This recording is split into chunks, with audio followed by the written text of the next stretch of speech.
the whole point of Guns N' Roses was they were this sex, drugs and rock and roll frenzy.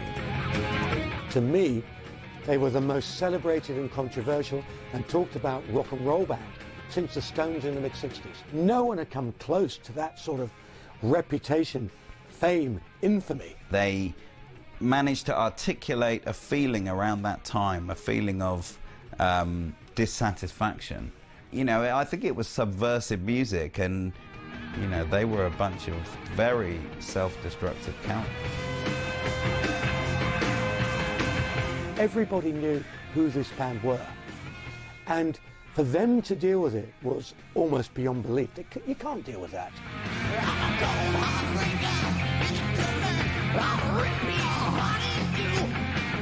Great songs, controversy, rock and roll attitude, but there's an extra factor that drives a band to that level because you can't market it. And they said to me, you want to hear the album then? And I went, well, obviously. And then you start hearing these songs and you're thinking, Christ. At this point, I started to realise that it was the greatest album I'd ever heard in my life.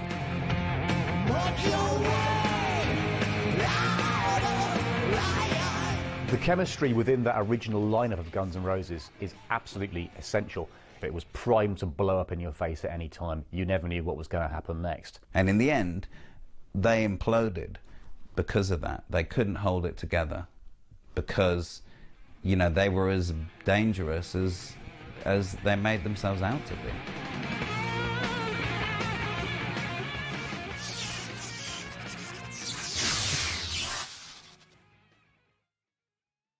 Guns N' Roses got together in 1985, and they were originally two bands on the LA scene who sort of came together. That was Hollywood Rose and LA Guns. Axel had been a member of both those bands, and Izzy Stradlin, his old friend, was also in Hollywood Rose with him. The lead guitarist, Tracii Guns, was in the band LA Guns, and he subsequently went on to rejoin them. That first lineup splintered when the band were offered some shows in Seattle, further up the West Coast. Tracii Guns and a couple of the other guys announced they weren't prepared to do that, so Axel had to hurriedly assemble a new lineup, and that's where Slash and Steven Adler came from. So they played those shows, and they cemented what we think of as the classic lineup at that point.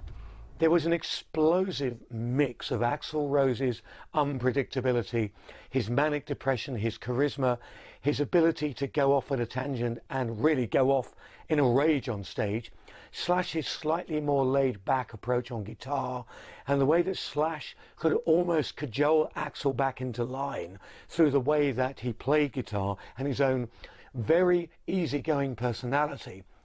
Then you add in Izzy, an old friend of Axl's, who understood what Axl was all about from the early days of almost teenage and childhood.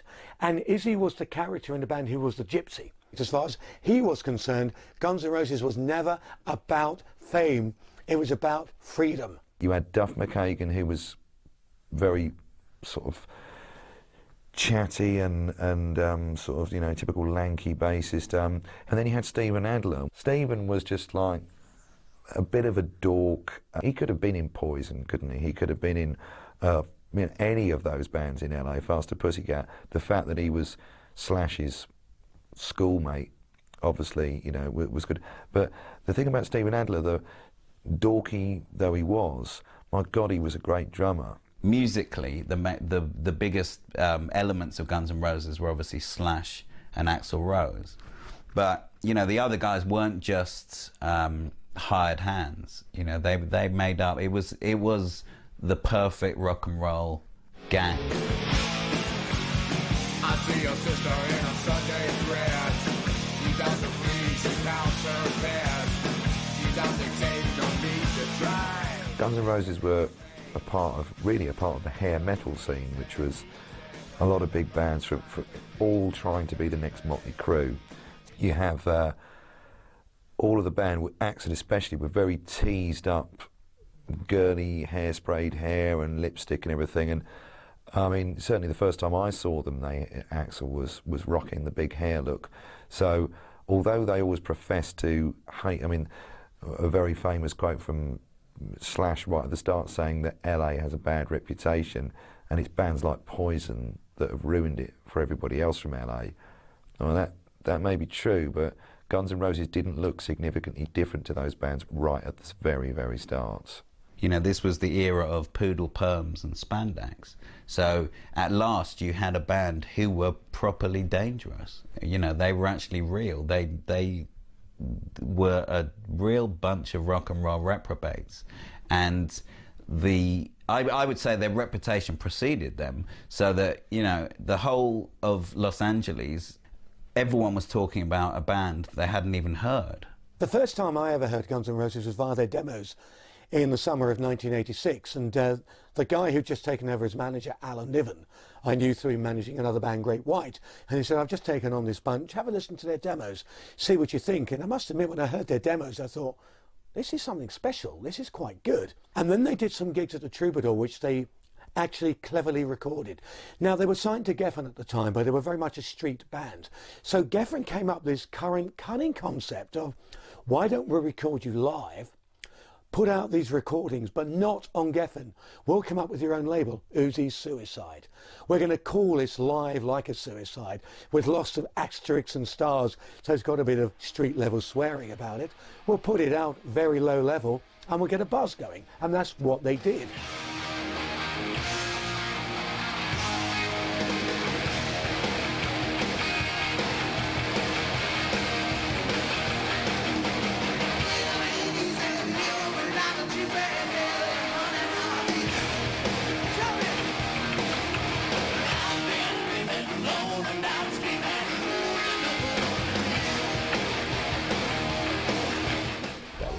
Cover of Nice Boys, a cover of Mamakin, the Aerosmith song, and two of their own original songs. This was a live cover, and it actually blew the original away. The singer was screaming as if he was on fire. So I later found out that it was Guns N' Roses, and this came from a 4-track live EP that they'd put out themselves called Live Like Suicide. Originally put out to sort of gauge interest in the band outside of their hometown of Los Angeles, and boy did it ever. That EP is worth a fortune now if you can find it.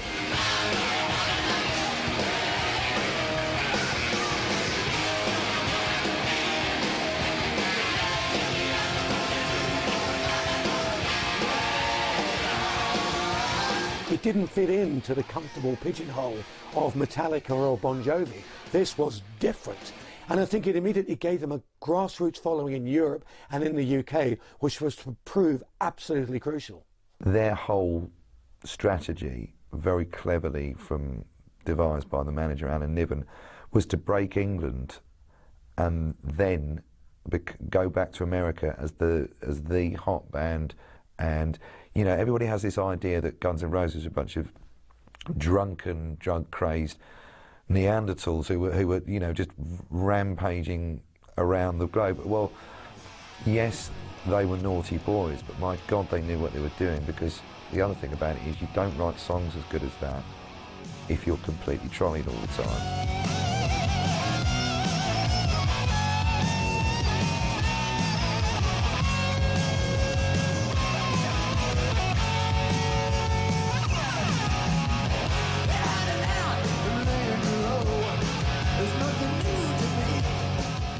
This band were a bunch of hedonistic, drug-taking, misogynistic bastards. You know, they were real bad boys. Now, they walked it like they talked it. So I think everyone in rock and roll wants to appear like they're dangerous, but I think Guns N' Roses were a real handful. You know, you would not want to take these boys home for tea.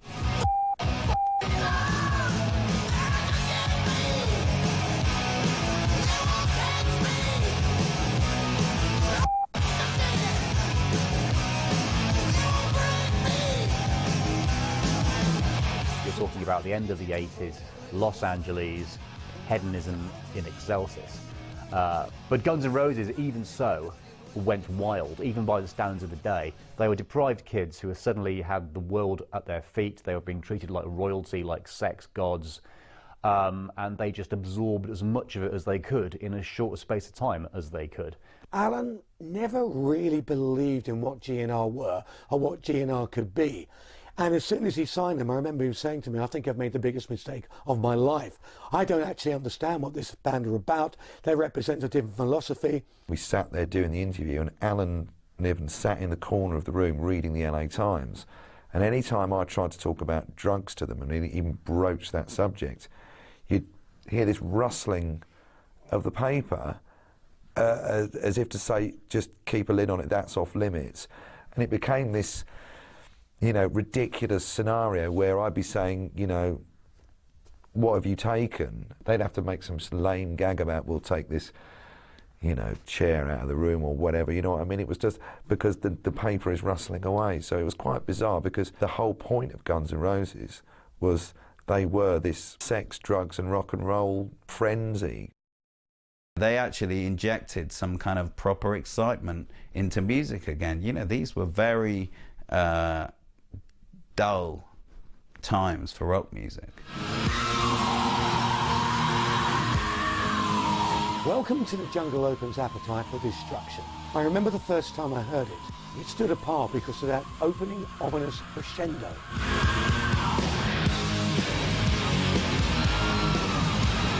It was an anthem, but a very dark anthem. It was about going to the big city, as it were, and while other bands expressed it in a different way, in a very superficial way, Axel got to the root of the problem. Welcome to the jungle. We got fun games. We got everything you want to have. We know when it's coming, people like to buy whatever you may need. If you got the money, honey, we got your disease in the jungle. Welcome to the jungle. Once you bring it down. You step off a bus from Indiana into Los Angeles and you're suddenly confronted by everything is here on the streets. You want drugs, you want girls, it's all here, boy. You just have to pay for it, and you're going to pay for it in a way you probably don't even appreciate or understand. Axel himself has said that the lyrics came from a hitchhiking trip that he and a friend did in New York, when they were confronted by a homeless man who shouted at them, "Do you know where you are? You're in the jungle, baby, you're going to die." And that had such an effect on Axel. It was such a memorable moment that inspired the lyrics for Welcome to the Jungle.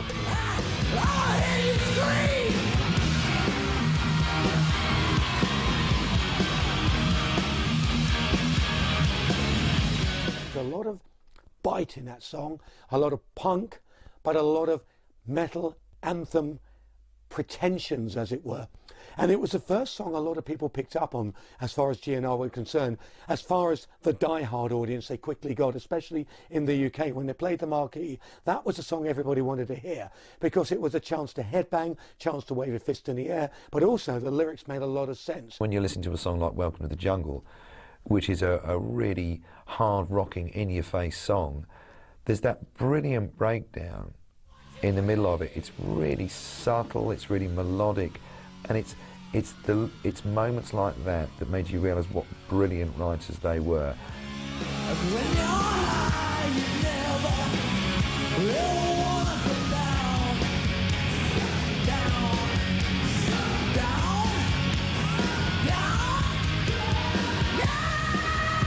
There are many, many moments, like, you know, right through that album, that are just genius little bits of songcraft, and that's something that often gets ignored. I don't think there is a weak track on Appetite for Destruction. There are certainly moments that are more exciting than other moments on the album, but ultimately the whole thing is based around, the reputation of Appetite for Destruction is based around 3 songs.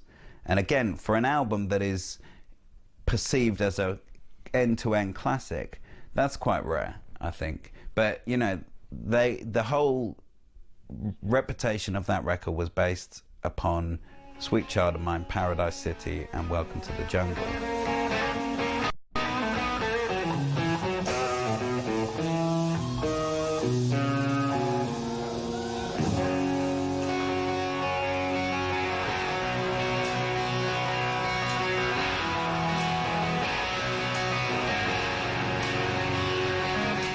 Their big album launch party for Appetite for Destruction was at the Whiskey A Go Go, the legendary rock club on the Sunset Strip, and I still hadn't heard the album then.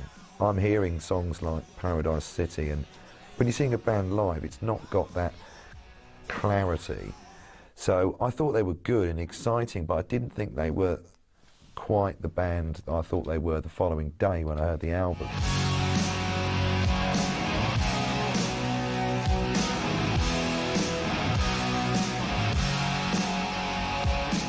And they said to me, you want to hear the album then? And I went, well, obviously. So they started playing it.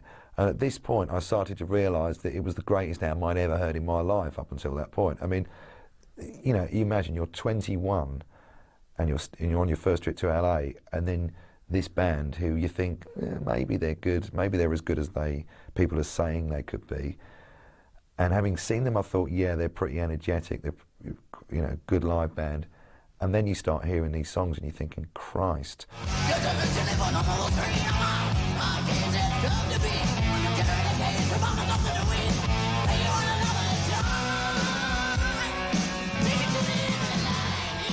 And obviously that is an unbelievable song. And that was my eureka moment with them. I actually did say, well, you know, it just couldn't have been any better as far as I'm concerned. And I knew at that point this was a seriously brilliant band. They were so much better than the likes of Motley Crue. You know, Motley Crue have never made an album a tenth as good as that.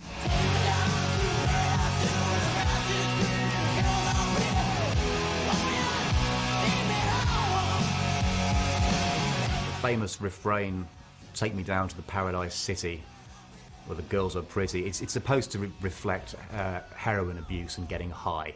The band Guns N' Roses was obviously based in Los Angeles, which was far from a paradise city at the time, so it's assumed they're being ironic. It certainly taps into that whole sex, drugs and rock and roll ethos, troubled souls trying to make ends meet in LA, the mean streets. But above all else, it's got a fantastic hook. The chorus for it, about the dream of moving to LA, so and arguably the greatest chorus in the history of 80s rock.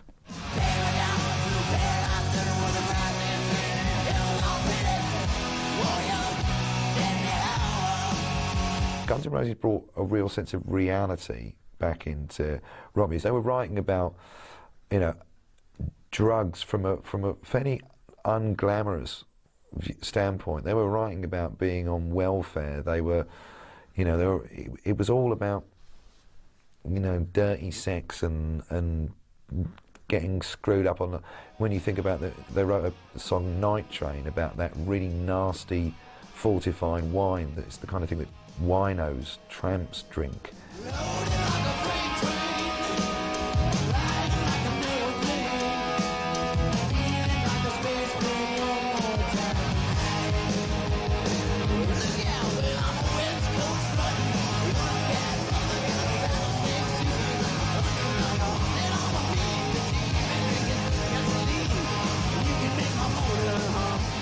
Loaded like a freight train, you know, out of their heads on Night Train.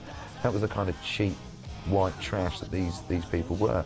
Brilliant. You know, I can't think of anything.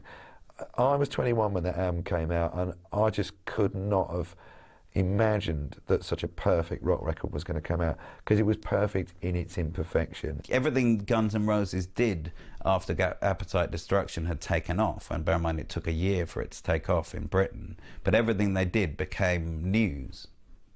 And, you know, that hadn't happened for a long time in music. The fact that, you know, Guns N' Roses coming to play gigs became an event.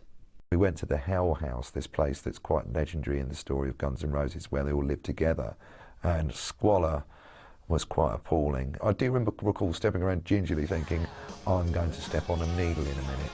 It was that kind of grubby mattresses on the floor. It was deeply unpleasant.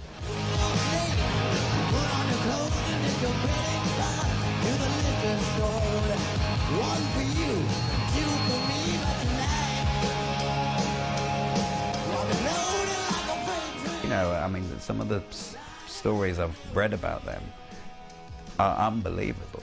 you know. And I spent a fair bit of time with Slash, who lives exactly like that.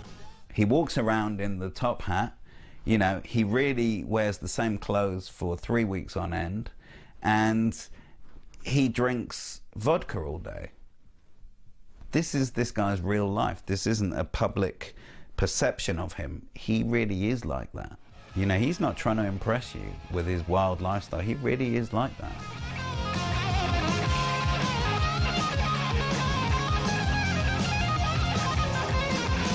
The album isn't called Appetite for Destruction for nothing. They almost set themselves up for a fall because there was such a big fuss about them that it was just like, you know, people were like, who do these guys think they are? Appetite did take a long time to become the global phenomenon that you're talking about. Almost a year after Appetite was released, that it actually went to #1 on the Billboard chart in America, and in the week that it went to #1, I think it knocked Tracy Chapman's album off the top of the UK chart. A bit of a victory for us rockers there. One of the songs on it that no one really picked up on was Sweet Child of Mine. Everyone raved about Welcome to the Jungle, Paradise City is tremendous, Rocket Queen, My Michelle, Mr. Brownstone, etc., etc., etc. But Sweet Child of Mine, to my recollection, somehow got missed.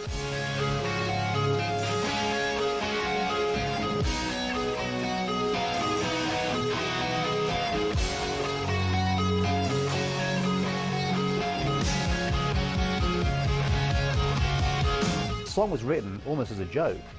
Slash came up with the famous intro, the famous riff, just messing around in the studio. He never intended to use those parts on the album, but Axel saw something in it and began to write some lyrics.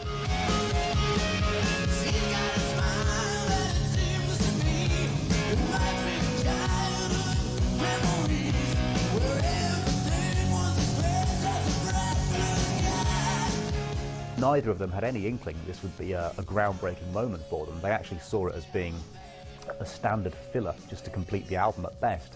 What it in fact did was open the doors and brought in millions of people. It propelled the album to multi-platinum heights, and they never really looked back.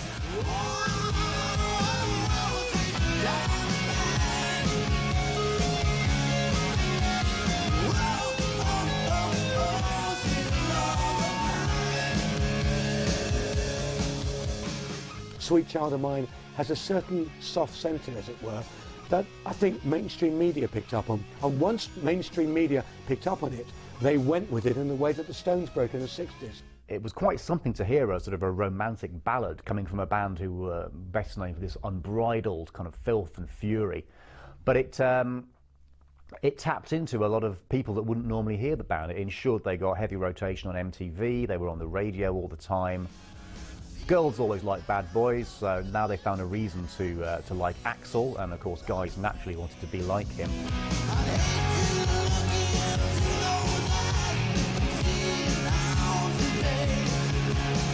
It is a love song. It's about Axel and his on-off girlfriend Erin Everly, who is the daughter of one of the Everly brothers. I think it's Phil. And their relationship, as one might expect with anything surrounding Axel, very tempestuous. And what Axel is basically saying in the song is, I need you, but I don't know why. And I'm not sure what we're going to do. Where are we going to go from here? Where do we go?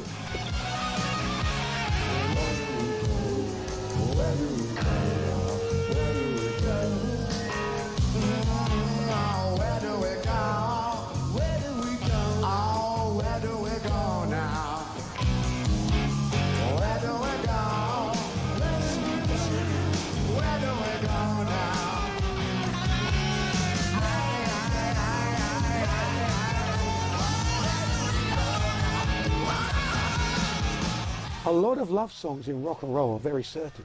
They give you a roadmap, as it were, as to where the relationship's going, who's in charge.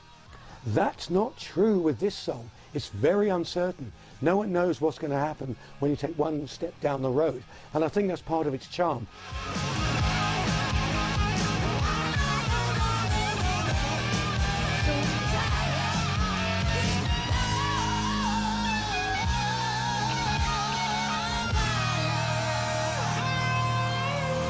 Some bands were trapped by having a power ballad. What Guns N' Roses had was a brilliant take on that. The kind of song that made everyone go out and buy Appetite. People that would have bought George Michael's Faith album in the same year, or in excess Kick, would go and buy Appetite on the strength of a song like that. I'm sure they were quite shocked when they bought it, because all it was a load of rocking and swearing and, you know, naughtiness. To me, they were the most celebrated and controversial and talked about rock and roll band since the Stones in the mid-60s. And for them to deal with it was almost beyond belief. You can't deal with that. They just all got gold Amex cards, and you could sense the machinery around them, you know, really clicking into gear. And there is a point when, you know, you're not going to be hanging around as much. And I suppose the most telling element of that was that Axel wasn't around until 2 hours before the show. In terms of a good night out, you would never guarantee what you'd get with Guns N' Roses. I think they were a great live band as a band, but I think the unstable element was Axel Rose. So it all depended which Axel Rose showed up on the night. Hey, take that, now get that guy and take that. I'll take it, goddammit. They had that sort of edge of danger and uncertainty about them. You never quite knew what was going to happen at a Guns N' Roses show. Axel, being the difficult person that he is and was frequently getting troubled and irritated by, it could be people in the crowd, it could have been the security staff, it could have been his fellow bandmates. Yes, Axel sometimes incited, shall we say, riots, because he'd get angry about someone with a camera in the audience, or someone saying something to him in the audience, but again, it was provocation. Well, thanks to the lame-ass security, I'm going home. In his eyes, he wasn't starting something, he was finishing something. And he did jump in the audience on occasions and punch somebody out who had a camera, which led to all sorts of problems. Axel was turning up later and later for gigs. That caused a problem. Axel was more and more removed from the rest of the band. That caused a problem. A lot of this could have been resolved with some common sense. But common sense and GNR weren't actually bedfellows at that point. Geffen probably sensed that they weren't going to get any new material from Guns N' Roses for a very long time. So they were determined to put something out, and in the end they sort of cobbled together this album and forced it out. So GNR Lies was a reissue of the Live Like a Suicide EP, which was a faked live EP that I kind of had played in the studio, but loose, in a kind of loose way, and then with some crowd noise from something else dubbed on. Oops. But it sounded great. Shed a tear 'cause I'm missing you. Still alright to smile. Girl, I think about you every day now. So what it was 4 truly fascinating songs they were brilliant. At that point, I really felt they were going to turn into the Rolling Stones, and they were doing everything I would dream that they might do after Appetite. Sand woman, take it slow, and things will be just fine. All we need is just a little patience. So what you get is Patience, which is an absolutely beautiful acoustic ballad, and the kind of song that you could play to anyone, and no wonder that was such a huge hit. And it was it's a truly brilliant song. Sand woman, take the time because the lights are shining bright. You know that we could use a little patience.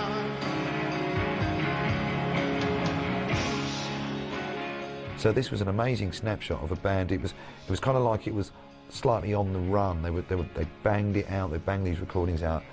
It's brilliant stuff. There's, you can hear guitar picks being dropped. You can, it's very, very intimate recordings. And I really wish that they kind of followed some of that up, and actually, because when you think how overblown they became with those Illusion albums, 2 double albums, massive production, kitchen sink production, well, I would say that they were better, arguably better, with those 4 tracks from GNR Lives, because they were brilliant. They were kind of rootsy rock and roll, and I thought that this band were going to be the new Rolling Stones, and well, it didn't really work out that way.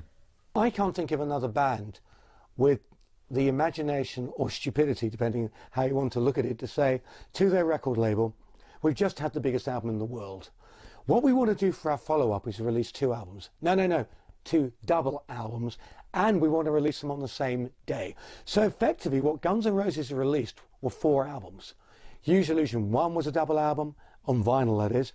Use Your Illusion 2 was a double album on vinyl. No other band in history has ever done that. Great idea, Axel. You know, it's a great idea for the accountants, but ultimately it put pay to their career.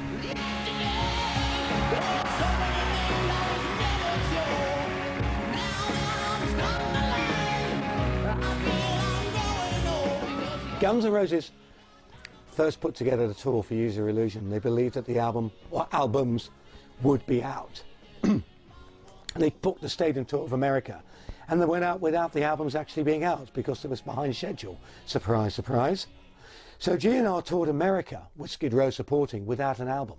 They were doing the biggest gigs in America, stadia across the entire continent, and selling them out. They didn't need an album. Strange. But what they were doing was they were introducing crowds to the record as if the album was out. So yes, Appetite was the core of the tour. However, there were a lot of songs put in from the Use Your Illusion albums as they were to be that gave fans an opportunity to hear what was going on.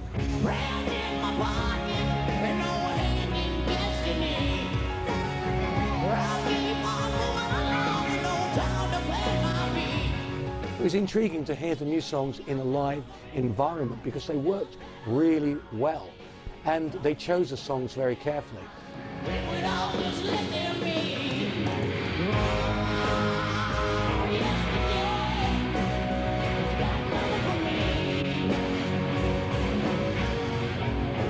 There were many good songs on those albums. The problem was it was just really too ambitious. But you had obviously November Rain, you had a great track called Right Next Door to Hell, which opened the album in magnificent, fiery style. You Could Be Mine was a great Guns N' Roses track, which featured on the soundtrack to the Terminator 2 movie. One of my favourites from those albums was Dust and Bones, which was actually fronted by Izzy Stradlin. He sang on that one. There was the bombastic epic Civil War, which had previously appeared on a Charity album, which the fans knew already. So they covered a lot of bases with those albums. What we've got here is failure to communicate. Some men you just can't reach. But Civil War, great song, and the sample from Cool Hand Luke at the start is great. Makes a really good answer phone message.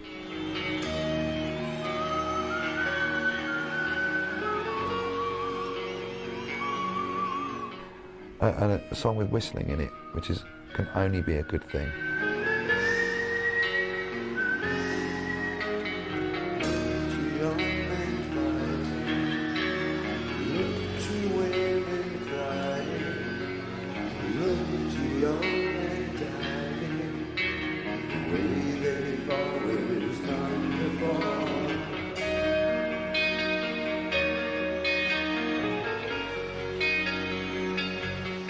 Civil War was heard quite a while in advance of the Illusion albums coming out, and it was a huge, huge step forward. I mean, its impact was just incredible, because the thing was, it had everything that was good about the excess of those albums to come. It was definitely a very, very different to Appetite, but in a very exciting way.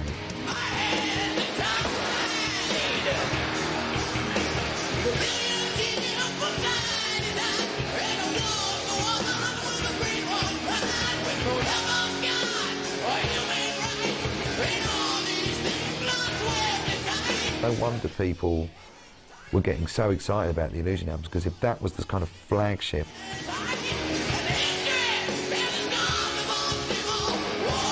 it was a massive production, but a brilliant dynamic rock song. There's some great playing from Slash on there.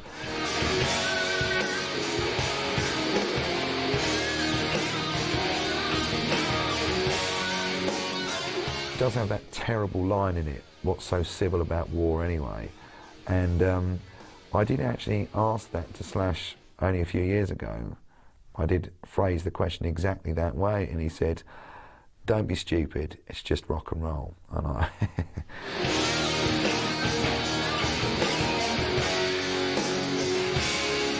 They were selling out stadiums for that tour, you know, all over the world. And they milked it. You know, they milked it. Once the albums came out, of course, they continued touring, and the touring schedule just stretched into the distance simply because the demand for the band live was enormous. You could say they spent too long on the road. You could say that, in a way, Guns N' Roses at that point were spending too long doing everything. And there was a lot of fractious momentum, shall we say. Things were starting to certainly fall apart. I saw them do certain things which were a bit ridiculous, and a lot of that was fueled by a desire for everything under the sun, be it alcohol, be it heroin, be it cocaine. Ultimately, it was to be a lot of their downfall, because they couldn't get out of that cycle that took them down into the pit. You came in this world alone.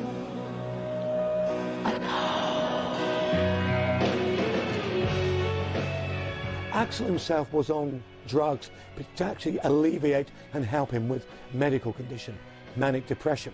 Slash got into heroin later on and found it very difficult to get out, as did Izzy. Duff was very much into alcohol, but they all unfortunately did too many drugs. And it also led to eventually to the sacking of Steven Adler. So nobody ever told you, baby, how it was gonna be.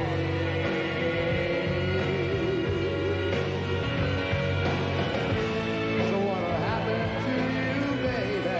Guess we'll have to wait and see. Where Guns N' Roses were going, Steven Adler couldn't go, for two reasons. One, he probably wasn't really the big showy rock drummer who could handle Led Zeppelin-esque epics that Guns were beginning to get into. You can't imagine Steven Adler playing all these little fills, and you know, maybe he just didn't have the power ultimately either. And the other reason Steven Adler couldn't follow is obviously because he had a major drug problem.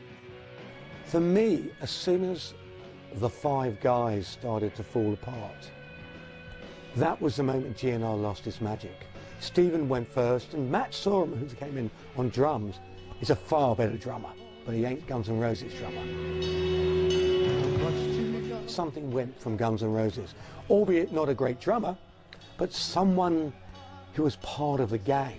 It dissipated the band, and I think they lost the real vibe, the essence of what Guns N' Roses were about. They lost something when he left. And suddenly they weren't this gang anymore. So I think everything kind of dissipated and went, you know, it became less exciting after he left the band.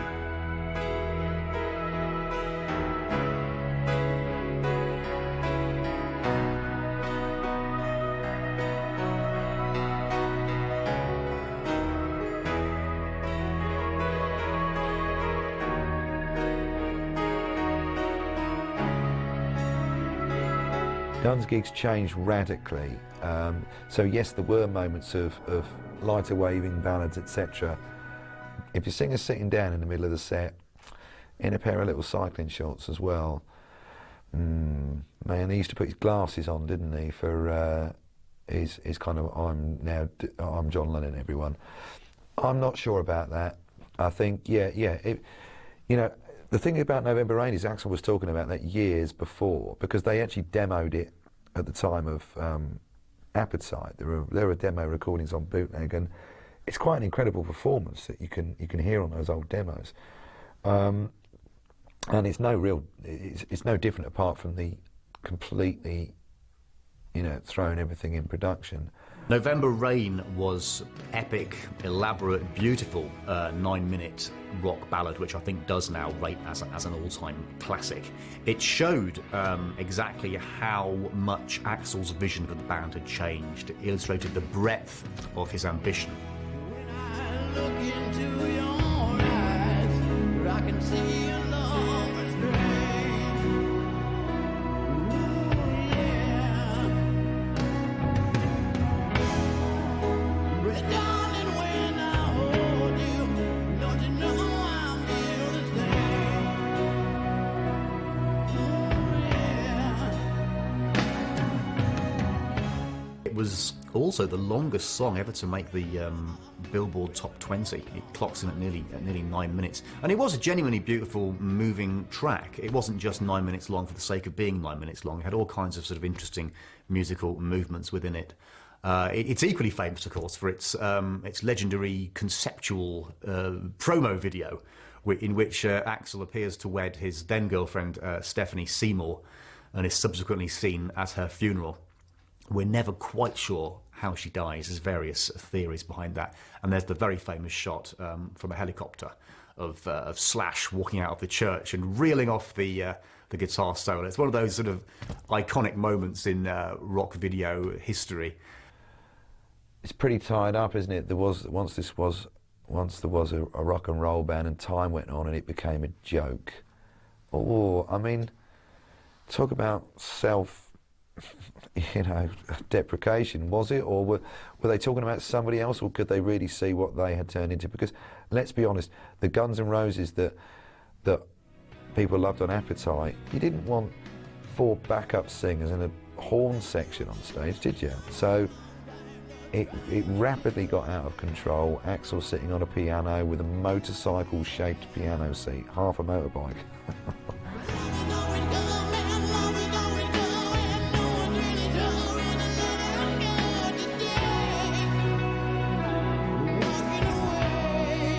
Izzy didn't want to be part of a rock band that had turned into a circus act. Gives up the booze, he gives up the drugs. He's waking up at 7, 8 in the morning, going out on his mountain bike.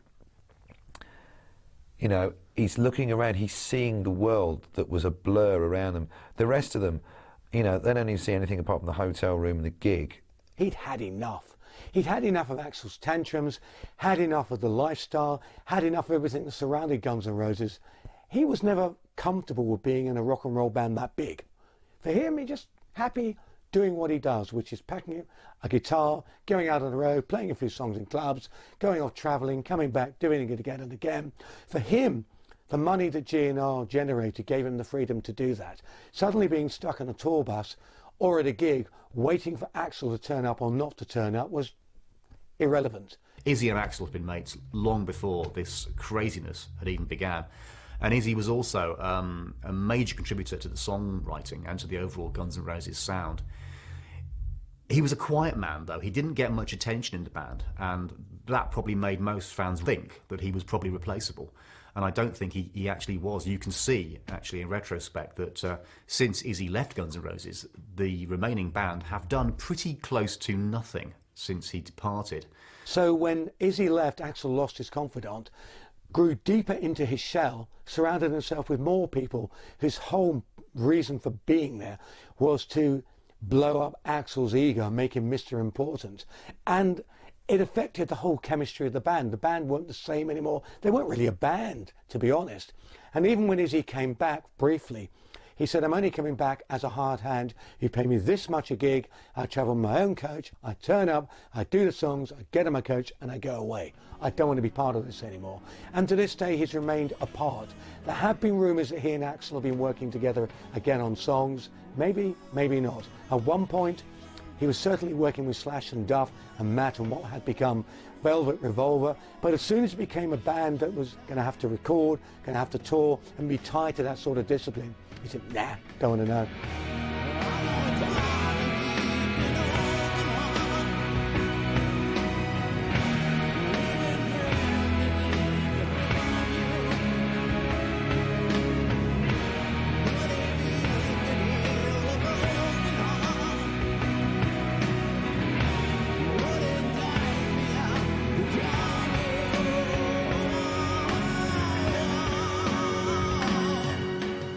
Really, the moment Guns N' Roses ceased being a band was the night that Axel refused to go on stage until they had all signed a contract signing over their rights of the Guns N' Roses name to him exclusively.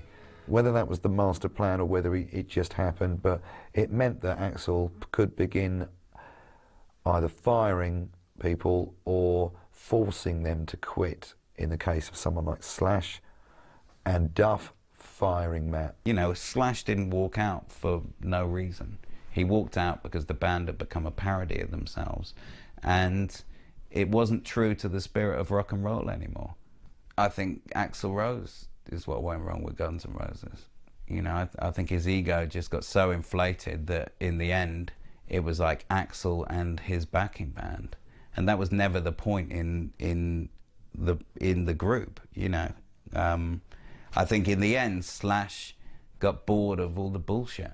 Unfortunately, after the whole Use Your Illusion tour finished, you're then talking about a Guns N' Roses lineup that is little more than a farcical revolving door of musicians. There's almost no point trying to keep track of it. You have Axl, who is very much Guns N' Roses' leader, Guns N' Roses vocalist. No one else can do it.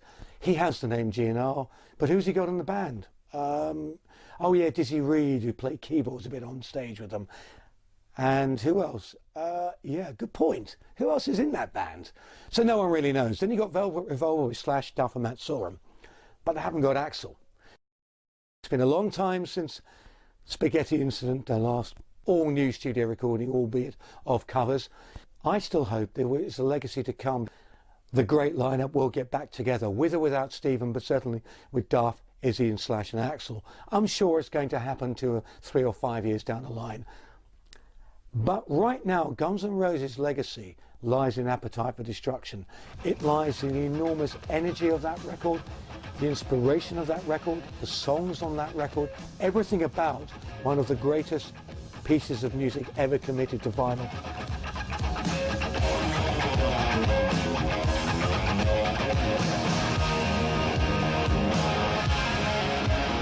Ultimately, you don't really need to know much about music to understand the innate appeal of an exciting, sexy, dangerous rock and roll band like Guns N' Roses. I get up around 7, get out of bed around 9, and I don't worry about nothing, no, because it wasn't a waste of my time. As a band, they appeal to a huge cross-section of people.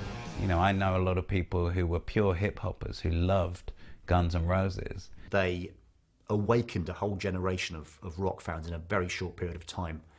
They reawakened an interest in proper musicianship, proper rock and roll, proper live shows. At the time, you've got to remember, although you had thrash happening, and you had, for want of a better description, big hair happening, this was rock and roll. This was like nothing else around at the time. It didn't fit into the comfortable pigeonhole of Metallica or Bon Jovi. This was different. Whatever people say about what's happened to them since, it doesn't really matter. It's almost part of the magic, though. It's the madness of Axl Rose. It's the sheer lack of control. It's the ego, the drugs, the women, how they just completely live this unbelievable lifestyle.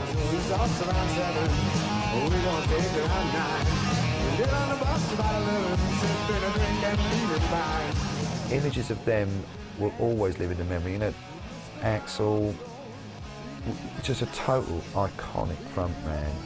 Him and Slash being the great, like Jimmy Page and Robert Plant, like Mick and Keith, they were a great kind of foil for each other. Ozzy Osbourne once described Guns N' Roses as being the new Rolling Stones.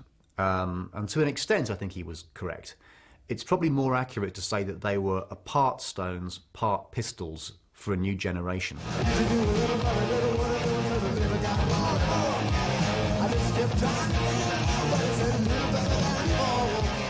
Yes, they had the vibe and the atmosphere and the raunch of the Stones, but they did not have the longevity. They did have the aggression, the vitriol, and the short, bright lifespan of the Pistols. Not many bands can actually walk it like they talk it, quite genuinely. Guns N' Roses were a product of their times, and they were confined to that time. But what a product, and what an amazing time.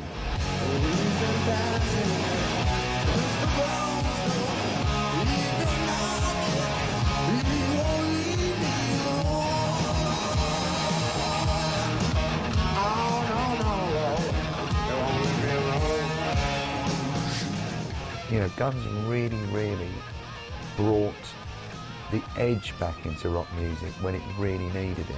Not only did they do that, but the reason you'll have a classic album is if you've got classic songs. And there are so many on Appetite for Destruction. Whatever they do in the future, and I hope there'll still be some great things to come, that is their legacy to the history of rock and roll. And there are very few bands of whatever stature who can actually lay claim to anything that comes close to the stature of that album.